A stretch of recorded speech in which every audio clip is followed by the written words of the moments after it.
Yeah, there's my nice hot coffee in my boat mug. My boat mug, you've seen it before, it's got the magnet in the bottom. It'll stick to the hood of your car. I'm supposed to have a boat cart, a mule as it is called.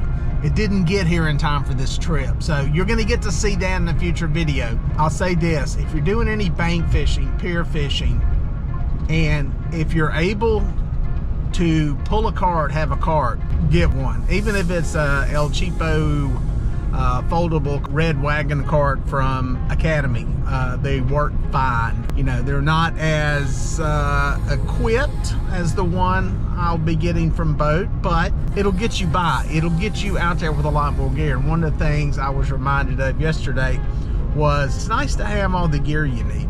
Sometimes you have to pare stuff down if you're walking a ways, and I get that, but man, if you can pack some extra gear, it makes all the difference in the world. And just comfort wise, having what you need and keeping your head in the game. So we'll see if I keep my head in the game, which I didn't. I left my chicken and my shrimp back at the camper. I gotta get back and get that.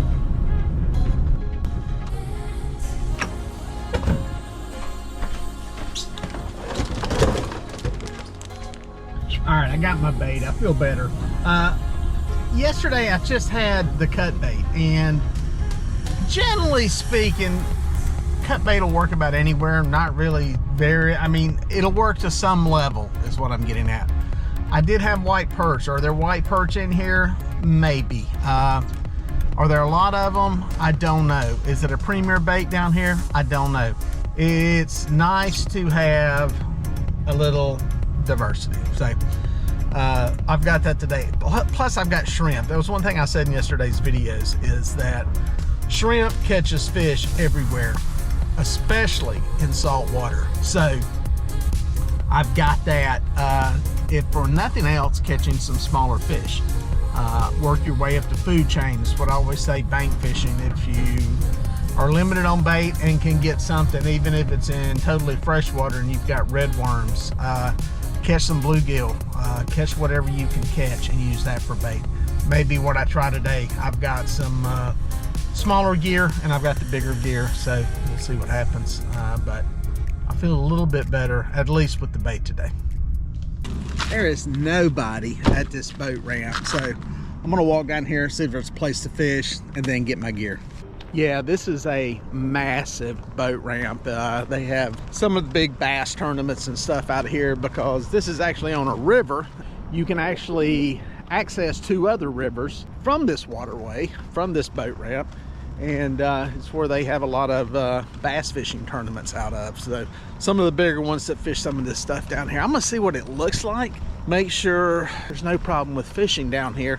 There's basically courtesy docks. Normally I say don't fish on the courtesy docks because you're taking up space, but there's nobody here, so we'll see if I can stay out of the way.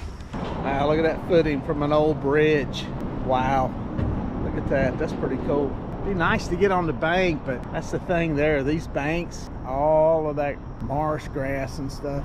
It's one thing about trying to do any bank fishing at the coast. It's so hard because most of these banks are like this. You just can't get access to anything. I don't know, it looks fishy. It looks like you ought to be able to catch something. I'm gonna put some stuff on a cart, pull it down here. This may be a cast and hold a rod. There's not really a place to anchor a rod up here, so I see stuff on top of the water. Let's give it a shot. Nobody's using this place, man. This place is totally empty. Normally I'd say don't fish on the courtesy dock, but we're gonna do it this time. Violate my own rules. Gonna put a little light array of gear into the cart. Just try to pare down to what I need, and probably gonna be 2 rods. There's, just because of the way it's set up, there's no real place for fishing rod holders or anything like that. And it's gonna be rod in hand, bumping some baits down through there. The bad thing is I think we have a rising tide, so everything's coming in, so that's gonna make fishing around some of this stuff difficult. Let's see what we got. All right, first thing I'm gonna need my rig wrap tackle bag. I won't need that rig. Lead down into this cart. Boom, boom. I'll take that. Some lead in case I need it. No need for rod holders on this stock. My bait cooler. All right, gonna cut some bait up here. I'm just gonna go with a piece of cut bait on this float rig. Let's see what the heck happens with that.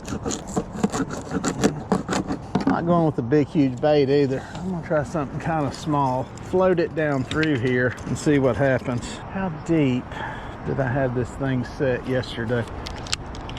I'm not sure how deep of water we got.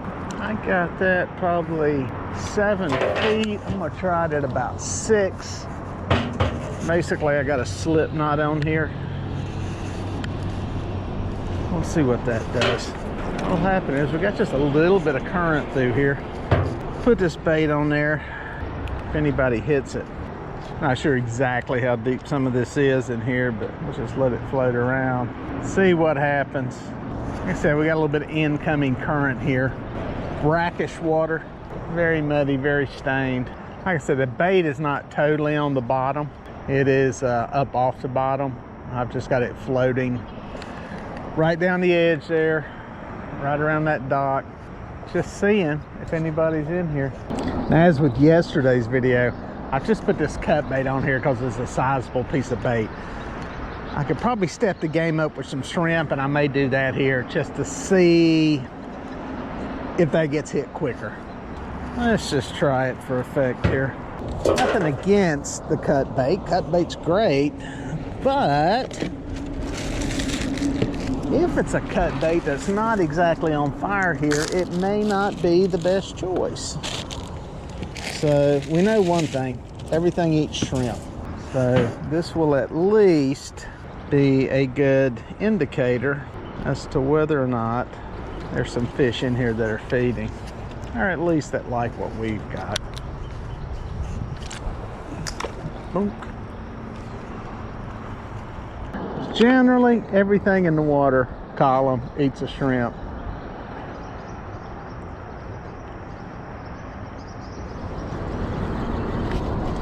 All right, hooked up on something. On my double hook rod. What we got? Oh, skunk's out of the boat. Skunk's off the dock. Oh, that one there is a nightmare, buddy. That's a fin job looking for a place to happen right there. That is the most dangerous catfish in the water. Look at that. I got one. All right, blue cats exist here. That we know. See what else is in here. See if we can upgrade a little bit. Maybe the trick, putting those baits on the bank right there. If that was on the bank where I caught that one. Got this larger bait in deeper water. I may chunk it up there and see. We'll see. Lower the water. There's bait up there. I seen it below. That was nothing but shrimp over there on the bottom. And it hit it pretty quickly. See if there's anything else in there. Hopefully it's not lined up with little bitty blue cats, because like I said, that will be a problem. Those are the ones that will leave a mark. A little double hook rig on the bottom. 2 baits. I don't know how much grass is over there. I went ahead and put the cut bait in there too, just in case. If there's a little one, there may be a big one. One thing about shrimp, it gets gone in a hurry. That one got popped. A little bit of a ledge right there. Better check bait on that puppy. Yep, still got the meat. That's generally a bad sign of this little fish. Right up on the edge there. Right up in the edge of the grass. We'll see if there's anything in there. Our current is really starting to slow down now. I think we're getting close to being high tide. Now, not being a tidal catfish fisherman like you guys on the James, I don't know how this game's played. I don't know if it gets better or worse. I've heard both. So the guys I've talked to about fishing tidal water, I've heard it gets better, it gets worse. Catch them, don't catch them. I'm gonna drop this one just a little bit deeper. Seems to be a pretty good roll off on the bank right there. I put it right at the bottom of that drop, see if that makes a difference. Again, it's like I said before about bank fishing. Sometimes you spend, dude, that's something big jumping out there. You cast way the heck out there. Sometimes it works, sometimes it doesn't. See what I am gonna do With this current starting to slow down, I am going to put this bait a little bit deeper just because it may become a little more active in that deeper water if they've been hunkered down behind something. This would be a nice situation where you could put out multiple rods, kind of fan cast around, but it's kind of hunt and peck and figure it out, really. Oh, decisions. I've been here about an hour fishing. I caught that one little bitty blue catfish, and that has been it. I've tried putting some baits around the pilings out there.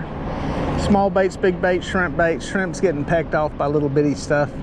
And the big baits, bigger baits aren't getting touched by anything but what looks like crabs. So we're at total slack tide, so I've got to debate, do I wait and see what happens when the tide turns, or try a different location? Part of me says just try a different location and see if there's something I like in another spot, since I don't really know any of these places down here. I think I may take a little ride, hit another place, try it there, and see what that looks like. This looks fishy, but it just ain't turning out to be real catchy. Well, I made a move. My plan was to go over to a place I'd scouted out yesterday and try doing some fishing, but I looked at the radar and boom, we got a line of storms coming in. I don't know if they're gonna fall apart before they get here or if they're gonna pound me. So I've got some stuff sitting out back at my camper that I sat outside to dry. Probably not gonna do good if it pours down rain. So I think what I'm gonna do is pull the plug here, stand down for a little bit, and then try something later this afternoon to see what happens once this rain passes through. So a little frustrating, but that's fishing. That's life. Better to wait and not get hit by lightning and not get soaking wet. I don't think the juice is worth the squeeze right now. If I was in a really, really good spot, maybe different, but yeah, I don't think it's worth it right now. So I'm just gonna keep it dry, circle back on this in a couple hours.